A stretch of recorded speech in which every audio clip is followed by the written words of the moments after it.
Egy közösség minőségét azt határozza meg, hogy az emberek azok milyen viszonyban vannak egymással, milyen viszonyban vannak a környezetükkel, és milyen viszonyban vannak a teremtővel.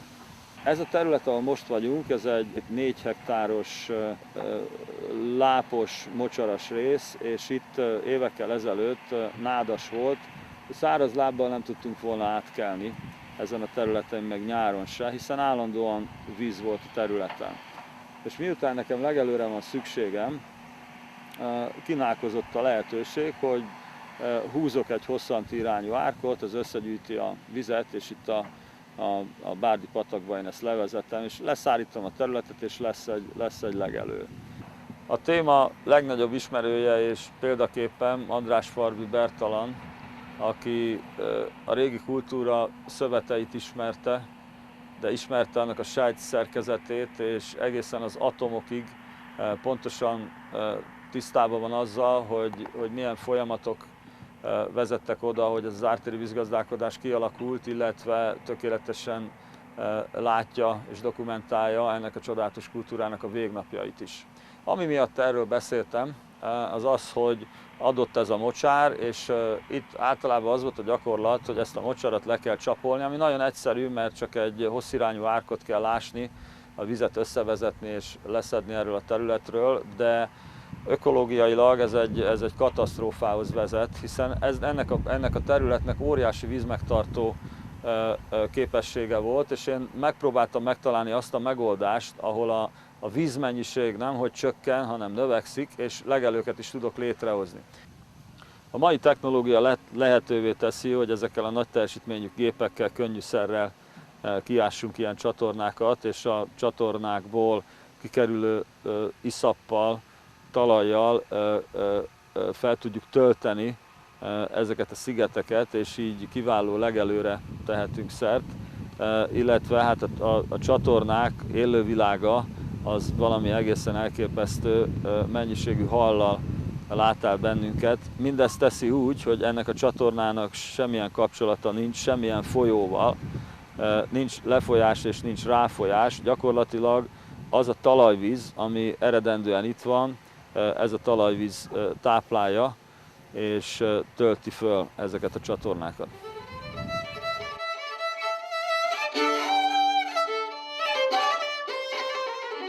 Ez, ahol most vagyunk, ez egy parkoló, és a nyílt napokra a vendégek ebben a parkolóban tudják hagyni az autóikat, és ezen a kis fahidon tudják a völgyet megközelíteni, ezen a földnyelven keresztül, amit nádas karé ölel körbe.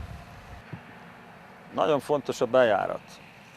Nagyon fontos az, hogy a kaput hova helyezzük el, hiszen az út nem vezethet neki egy kapunak merőlegesen, mert ez olyan, mint hogyha egy kés heggyel támadnánk a bejáratot. Itt, aki ezen a fahidon átjön, és a nádas ölelésével közelíti meg a völgyet, és finom kanyarokat tesz meg. És aztán a másik irányba is ugyanez van. Ezek látszólag lényegtelen dolgok, mégis az összhatásnak nagyon fontos elemei, és ami miatt én nagyon nagy hangsúlyt fektetek a környezet megfelelő kezelésére, hogy több mint 30 évvel ezelőtt, amikor a ló ide bevágtatott velem, akkor egy érzés fogott el. És nekem ezt az érzést meg kell tartanom. Nagyon sokan gondolják, hogy a hely kialakítása, ezek a látványos makoves stílusban épült épületek, az emberek nyüzsgése, ahogy a gyakorlatokat végzik, teremtik meg ezt az összhatást, de én tudom, hogy nem így van. A helynek van egy szelleme, és ez már akkor itt volt, amikor itt semmi nem volt, csak beszaladtam ezzel a lóval. Mindenképpen célom az, hogy ezt a hangulatot, a helynek ezt a szellemét meg tudjam őrizni.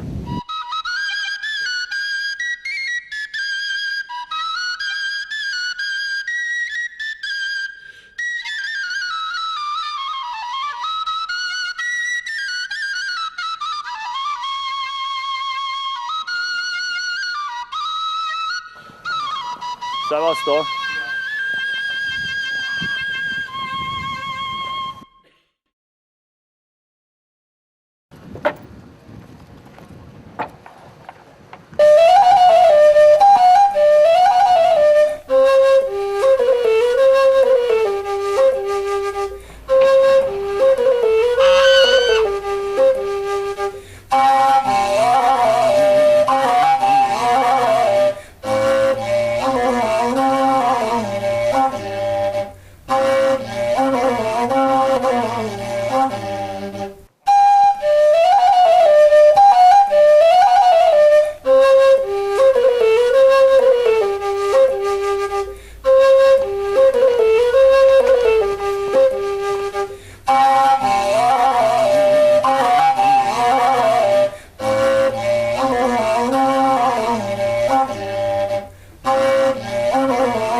Mexicano.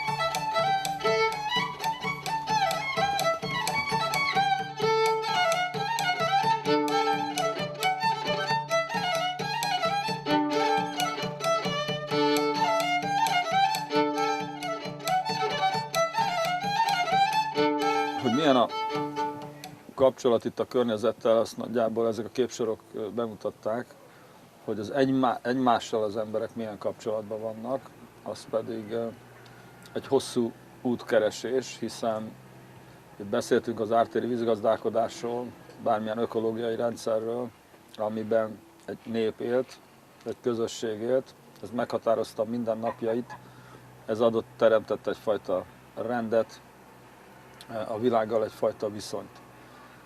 Most a posztmodern korban gyakorlatilag ezek a stabil pontok megszűntek, illetve vannak stabil pontok, ezek a repterek és a plázák.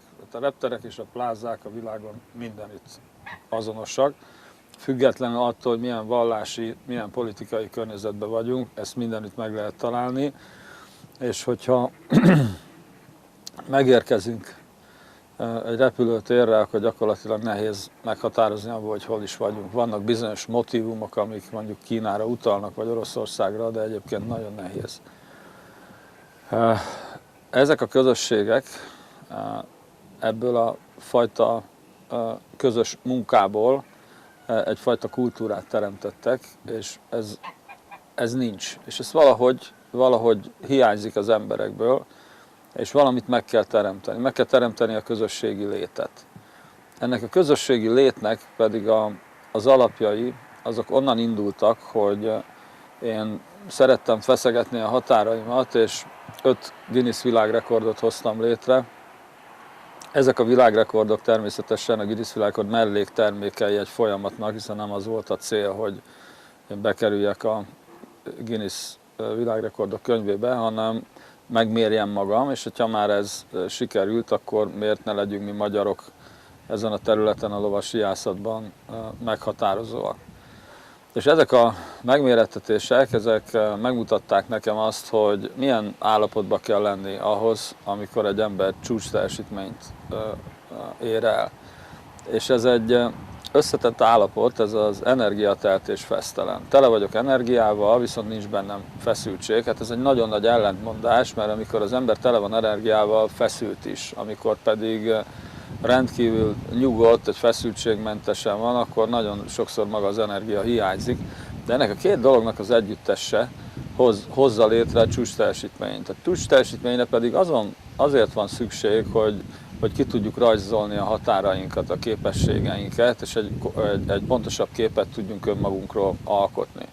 Ennek a fajta szemléletnek az ellentéte az a fajta beszűkült komfortzóna, ami ma jellemzi az embereket, és Isten igazából az eredményesség hiányát az jelenti, hogy a saját beszűkült komfortzónájukat nem tudják elhagyni, így valódi önismeretet, illetve a világról alkotott valódi ismeretet nem tudnak begyűjteni.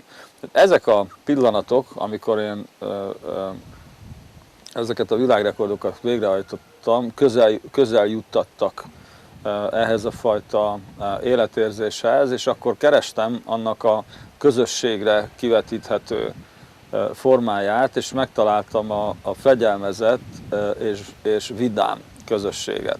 Ez megint egy látszólagos ellentmondás, vagy legalábbis úgy tálalják, hiszen ami nagyon fegyelmezett, az ilyen kicsit kesernyés, tehát az semmiképpen nem lehet az édes ízzel keveríteni, mert itt mindenki teszi a dolgát, és fut és fegyelmezett. Igen, de hát ez ugyanakkora ellentmondásnak látszik, mint az energiatert és fesztelen állapot, és hogyha egy közösség fegyelmezett és egyszerre vidám tud lenni, akkor azt gondolom, hogy elérte azt, amit egy közösség el tud érni, és komoly teljesítményekre képes, illetve nagyon jó egy ilyen közösséghez tartozni, ami fegyelmezett és vidám.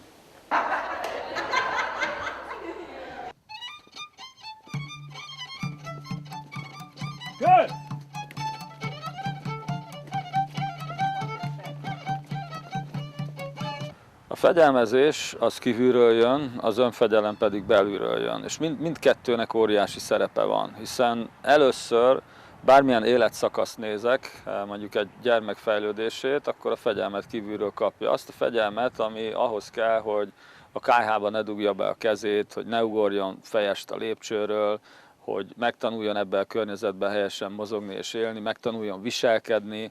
Tehát egy ide születő lelket úgymond megfelelő irányokba kell terelni.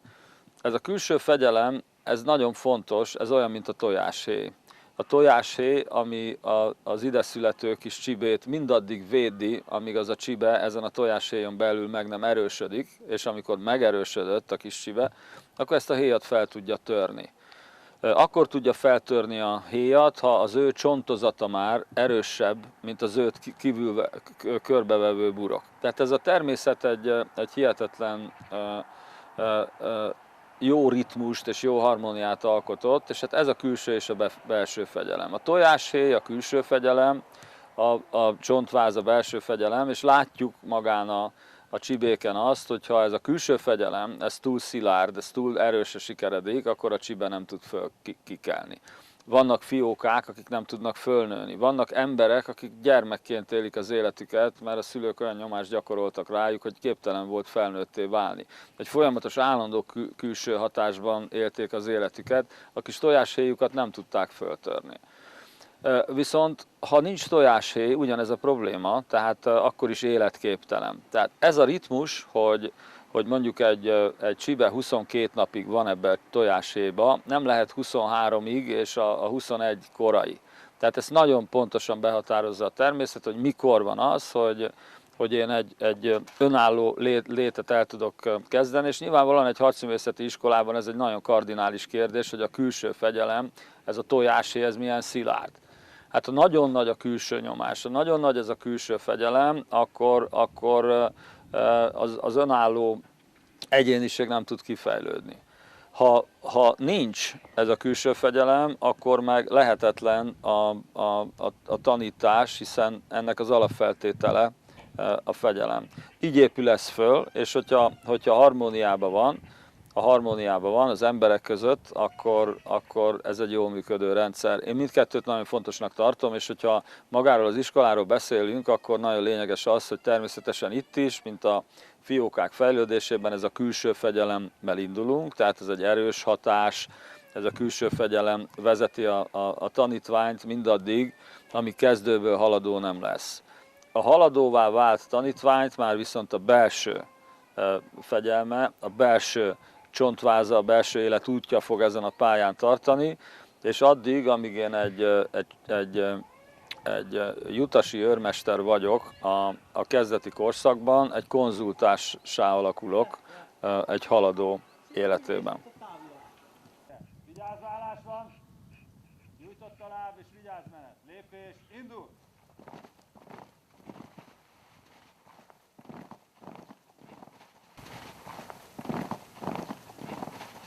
Ígyatok egyet!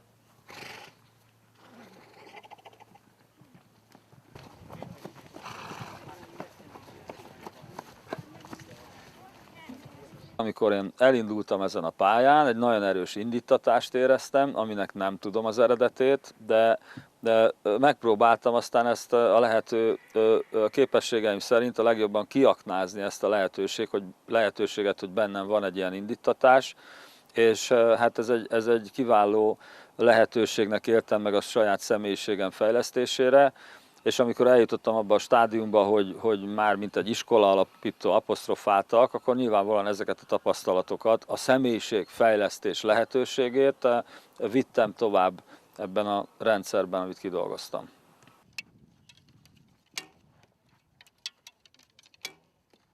A harcművészeti iskolának a lényege, hogy ez a rendszer egy konfrontatív rendszer. Tehát itt egy folyamatos konfrontáció van, hiszen a harcos archetípusra épül. Egy kicsit, pontosan emiatt a konfrontáció miatt egy kicsit keményebb a hangnem, itt nem kérések vannak, hanem parancsok, egy ilyen katonás attitűd jelenik meg. Azért, mert meg kell tanulni mindnyájunk számára az élet krízis helyzeteiben megállni a helyünket, egy konfliktus helyzetben. Most ebbe úgy tudunk fölkészülni, mint ahogy egy védőoltás, egy legyengített vírust beviszünk a szervezetbe, amivel a szervezet meg tud birkózni. Na most ezek a stressz helyzetek, amik a felvételi, a vizsgák, a versenyek, a bemutatók adják ezt a lehetőséget, és egy bemutatón, most például tavasszal az Angol Királynő előtt bemutatóztam, és amikor az a 7000 főt befogadó arénának kinyílik az ajtaja, akkor ugyanaz az érzés, mint amit a Gladiátor című filmben láthattunk, hogy a gladiátor bevizel, mielőtt kinyílik az ajtó, aztán mindjárt egy láncos buzogány töri szét valakinek a fejét. A lényeg az, hogy kintről belépsz, és nem tudod, hogy mi történik. Én a visegrádi palotajátékokon Kassai Lajos vagyok. Mindenki ismer, és tudja, hogy Kassai Lajos látja a porondon. Angliában, az angol királyi család előtt viszont egy magyart látnak. Magyar, tehát hogyha én ott nem tudom magamat leégetni, én ott a hazámat égetem le. Tehát ez egy nagyon nagy felelősség, és egy nagyon nagy teher ennek a megélése, és ez azért válik ilyen nagy teherré, mert én biztos vagyok önmagamban, de a lóba sosem lehetek biztos, hiszen a ló egy önálló lény, és nem tudod azt, hogy az a felhördülő 7000 ember, az milyen nyomást gyakorol rá, és aztán, hogy nem ugrik ki alólad. Ami lehet egy pillanat, de miután neked 3 perced van ott a porondon, hiszen több mint 400 ló és 500 fellépő vesz részt a világ legjobb lovasaival ebben a showműsorban, gyakorlatilag az, hogyha neked ott rendszabályozni kéne a lovat, nagyjából ezt a fellépési időt el is viszi, hiszen nagyon gyorsan vissza lehet hozni a lovat, de ez mégsem elég ahhoz, tehát elúszik a produkció. Ez egy nyomás. Itt van egy megfeleléskényszer, sok minden belejátszik abba. A lényeg az, hogy ezek nagyon tiszta helyzetek, és én egész életemben arra törekedtem, hogy egy megfigyelőt létrehozzak magamban, egy bizonyos távolságból tudjam szemlélni magam, mert engem érdekelnek ezek a téthelyzetek. Hogy egy valódi téthelyzetben hogyan viselkedünk, ez határozza meg az életünket.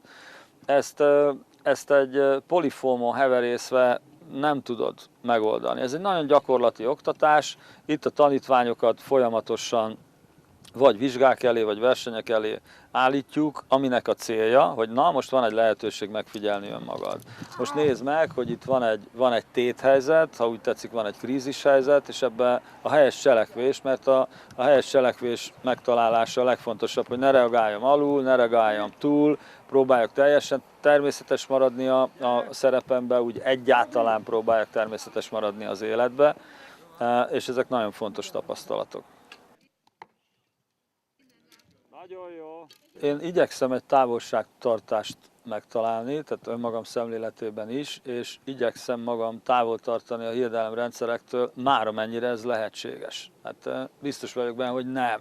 Ha alaposan megvizsgálnám magam, akkor biztos, hogy találnék hiedelemrendszereket, de én abba a az elképzelésben élem az életemet, hogy bizonyos távolságot tartok. Távolságot tartok vallásoktól, távolságot tartok politikától, távolságot tartok a bankoktól. Van egy tisztes távolság, próbálom megőrizni a szuverenitásomat úgy, hogy nagyon érdekelnek a vallások, érdekelnek a vallásos emberek. Érdekel az, hogy egy adott vallásban hogy viselkedik, miért választ valaki egy vallást magának, tehát miért lesz keresztény, miért lesz muszlim, mik azok a gondolatok, amik megragadnak benne, és ezt az utat választja. De attól a pillanattól kezdve, hogy választott magának egy vallást, már egyfajta szemüveg van rajta. Én viszont szeretnék a világra rácsodálkozni, enélkül. Tehát, hogy nincs ilyen irányú kötődésem, és az eseményeket önmagába szemlélem, nem kötöm be sehova. A lovasiászat, és miért van ez? Ez azért van, mert a lovasijászaton, mint harci művészeten keresztül az ember bizonyos felismerésekre jut. A talajiászat és a lovasijászat között az alapvető különbség, hogy a lovasijászatban rugalmas kapcsolatba kell lenned a céllal. A talajon merev kapcsolatot tud létrehozni, leállsz a talajra, egy vászélességű terpeszbe, pofacsontra húzod az íjat, ráfixálod és tíreled a vesszőhegyét. Na most egy vágtató lovon nincsenek stabil pontok. Egy vágtató lovon nem tudsz merev kapcsolatot kialakítani a céllal, csak rugalmas kapcsolatot. És a harci művészetnek, mint személyiségfejlesztésre egyfajta lehetőségnek pontosan ez a lélektana, hogy van egy felismerés, hogy rugalmas kapcsolatba kell lennem a céllal, és aztán ezt én megpróbálom az élet különböző területeire kivetíteni. Ha én képes vagyok rugalmas kapcsolatba lenni a célra gyakorlati szinten, akkor megpróbálom ezt szellemi síkra tenni, és azt mondom, hogy rugalmas kapcsolatba szeretnék lenni a Teremtővel. Hát a rugalmatlan kapcsolatról tudjuk, hogy az a dogma. De ha egy rugalmas kapcsolatban vagy a Teremtővel, akkor egy teljesen más szemszögből tudod nézni a világot, ezt a teremtést, ezt a csodát, amiben élünk, mint hogyha egy merev dogmatikus rendszerben lennék. Ha rugalmas kapcsolatban tudsz lenni a céllal, amit el akarsz találni, akkor végül is rugalmas kapcsolatban tudsz lenni a céljaiddal is. Hát nincs olyan, hogy ha törik, ha szakad, nekem aztán ezt meg kell csinálnom, vagy nekem aztán ezt el kell érni, vagy nekem aztán ezt kell, hanem azt mondod, hogy rugalmasak vagyunk. Nyilvánvalóan a szándék ott van, szeretném megcsinálni, szeretném elérni, szeretném a magaménak tudni ezeket a dolgokat, de olyan rugalmas vagyok bent, hogy én mindent megteszek, de ha mégse sikerül, hát akkor nem törik bennem össze minden. Nyitva hagyom ezeket a lehetőségeket, nyitva hagyom a kudarc lehetőségét, nyitva hagyom azt, hogy valami olyan dolgot határoztam, amit nem tudok csinálni. De amíg nem próbálom meg, azt nem tudom. Most a motivációs trénerek, ugye, azok súlykolják ezt a szeretem magam, gyakorlatilag elképesztő méretűvé duzzasztják az egót.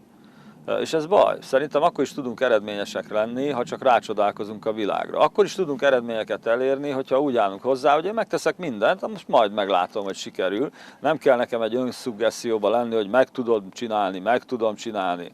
Szerintem ezek felesleges mantrák. Nem így kell az élethez hozzáállni. Az ember a pályafutása során, a közösségek, a társadalmak mindig úgy találtak valamit. Találtak egy mumust, megtalálták a siker forrását, és aztán megpróbálták az egész társadalmukat erre ráfűzni, hatni a társadalomra. Az Egyesült Államokban kiváló pszichológusok rájöttek arra, hogy az ember legnagyobb rákfenéje az önbizalom hiánya. Tehát mindent oda vezettek vissza, hogy ez az önbizalom hiánya, ez is az önbizalom hiánya, ez is az önbizalom hiánya, tehát egy jó társadalomnak olyan emberekből kell állni, akikben nagyon nagy az önbizalom. És ebben konszenzus volt, ebben mindenki magad, igen, minden nagyobb az önbizalom, annál egészségesebb lesz ez a környezet. Aztán levezették ezt a dolgot, hogy mi az, ami árt az önbizalomnak. Hát a kudarc.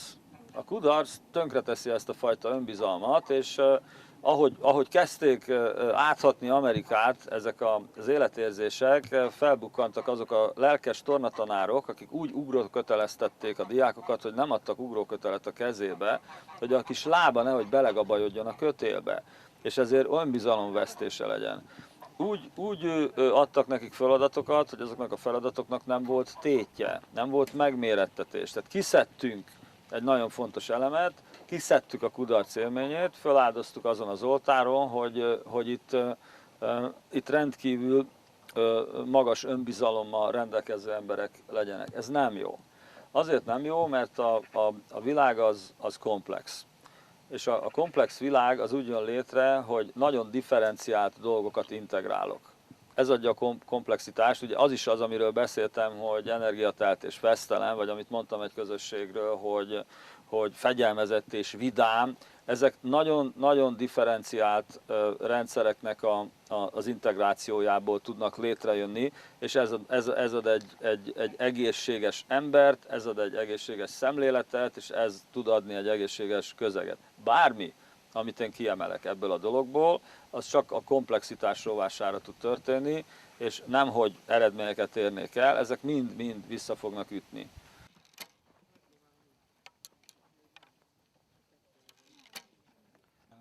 Leengeded a kezed, ne nyújj hátra! Engedd le a kezed!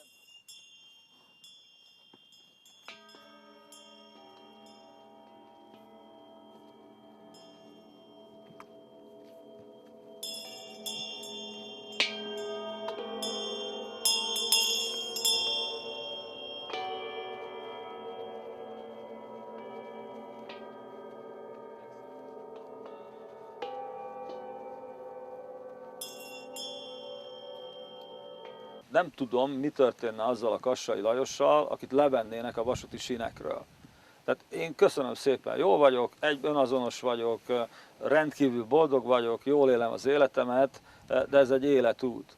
Tehát én nem tudom, mi van azzal a Kassai Lajossal, akit tragédiák érnek, kibillen ebből a rendszerből, és hogy hogyan próbál az ember nyilvánvalóan nem erre fölkészülni, de jön egy teljesen megváltozott környezet, egy élethelyzet, és minden borul. Lehet. Tehát én azt gondolom, hogy én ebben az állapotomban vagyok jó, és ebben az állapotomban rendben vagyok. Na most legyünk óvatosak, hogy ezt ne vetítsük ki, hogy én rendben vagyok. Igen, én rendben vagyok itt, a völgyemben, rendben vagyok ebben a tevékenységben, rendben vagyok ebben a közösségben, így van. De nem lehet tudni, ha az életem ebből kimozdítana, meg tudnám élni a helyemet, attól félek, hogy nem. Attól félek, hogy nem, hiszen ezt én fölépítettem, létrehoztam egy rendszert, és ebben meg tudom állni a helyemet.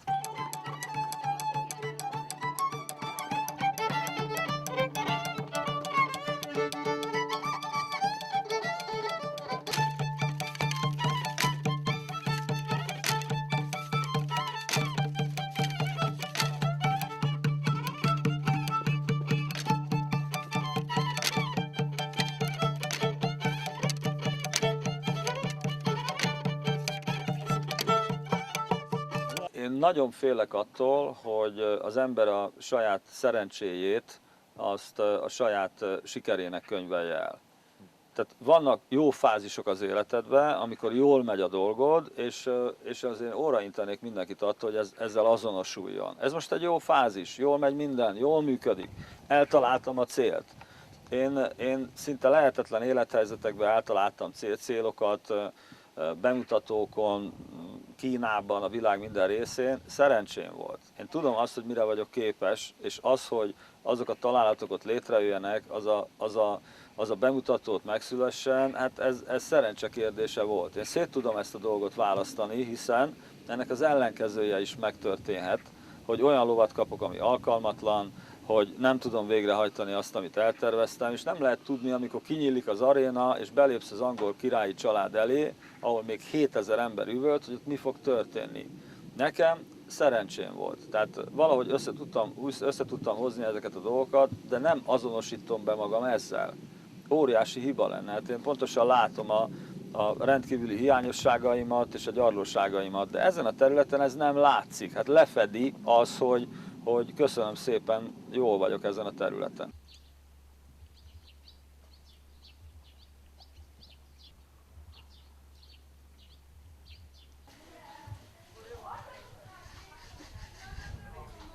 Gondolj abba bele, hogy ha én korábban születek. 1960-ban születtem, és 30 éves voltam, amikor a rendszer megváltozott. Érett, a saját lábán álló ember, akit úgy ért a rendszerváltozás, hogy már saját egzisztenciával rendelkezett, akkor én már vállalkozó voltam. Jól jött ki. Jól jött ki. Ha én 10 évvel korábban születek, én belekeseredek a kommunizmusba. Belekeseredek. Ezt így tudod magadról. Hát persze, hát nem, hát nyilvánvalóan, hát semmit nem tudtam volna elérni abból, ami itt van. És ha túl későn, tehát ha ehhez a ritmushoz, ha most csak a saját életemet nézem, itt 10 év ide-oda engem ebből a pozícióból kizökken, és ez nem úgy van, hogy én bármit, bármikor létre tudok hozni, és itt a szemem sarkából látom a Jenőt, hogy bólogat, igen, mert ez már az asztrológia területe. Tehát nyilvánvalóan meg van határozva az ember, hogy itt van egyfajta időzítés, és hogyha ez csúszik jobbra-balra, akkor biztos, hogy nem ez a képlet jön ki. És nem kell sokat csúszni. Ha később születek, akkor a kapitalizmus már letarol előttem mindent. Tehát nem tudom ezt az egzisztenciát megteremteni. Ugyanez a helyzet, mint ahogy feltételezem, most se tudnám. Hát, hogyha most kéne ezt reprodukálni, akkor nem sikerülne. Tehát nagyon sok mindennek kell összejátszani egy ember életébe ahhoz, hogy itt üljön egy karosszékbe, és el tudja mondani magától azt, hogy köszönöm szépen, jól vagyok. Ez a legfontosabb dolog, hogy én nem állok haragba a korommal. Én nem állok haragba a korommal, én nem állok haragba ezzel az élettel, ami a 21. századot jellemzi, és nem vágyódom vissza mondjuk a 9. században, mint az sokan képzelik, hanem én nagyon jól meg vagyok úgy, hogy én egy 21. századi ember vagyok, használom a 21. század minden vívmányát, kényelmét és lehetőségét, de van egy kontinuitás, amit tartok az ősökkel. A lovasijászaton keresztül én valamit ebből a néplélekből a fogaim közt összeszorítva ezen a 21. századon végig tudok hordani, de nem állok vele haragba. Egyáltalán én nem gondolom azt, illetve azt gondolom, hogy nagyon rossz, ha egy ember valami ellen határozza meg magát. Hogyha az élete valamivel való szembenállást jelent. Az én életem a lovasijászatért van, és ezért küzdök, és megmondom őszintén, hogy ha ez a gondolkodásmód lényed részévé válik, akkor a virág se haragszik rá. Tehát én nem tudok beszámolni, mellőzésről, nélkülözésről, hogy nekem valami rettenetes szembeszélbe kellett volna elérni ezeket az eredményeket, amit elértem, mert én más vagyok, mint a többi. Nem tudok erről beszámolni, és valószínű, hogy ennek az az oka, hogy én nem állok haragba a világgal, nem állok haragba a környezetemmel, nem állok haragba politikai rendszerekkel. Zajlik az élet, én is teszem a dolgomat, és a világ is megy valamerre, olyan, amilyen.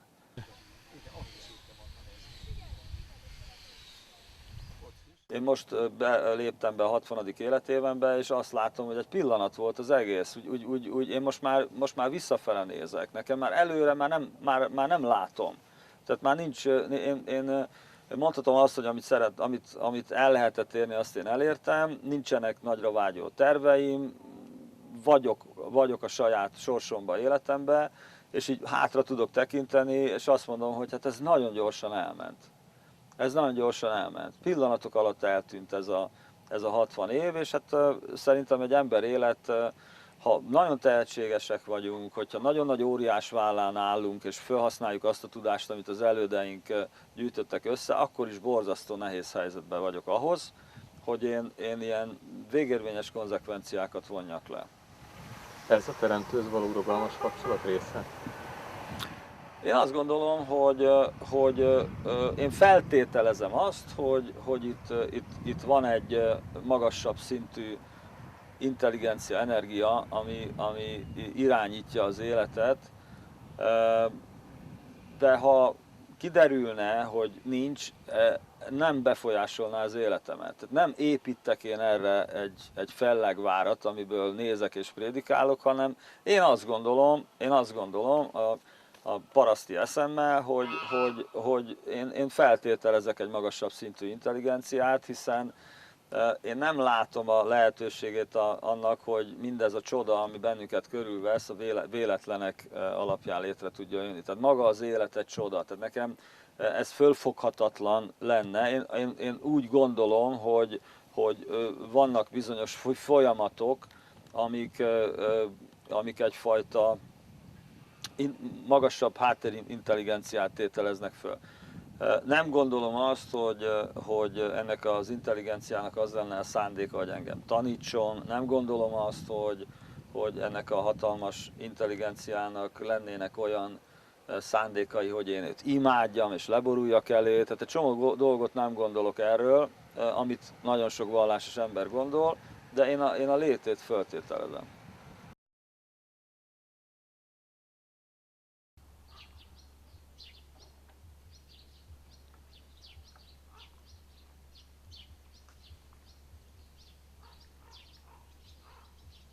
Teljesen általános nézet, hogy a pénztől, a hatalomtól, a szextől, ugye minden vallás és minden prédikátor és mindenki meg kell, hogy óvjon. Miért is?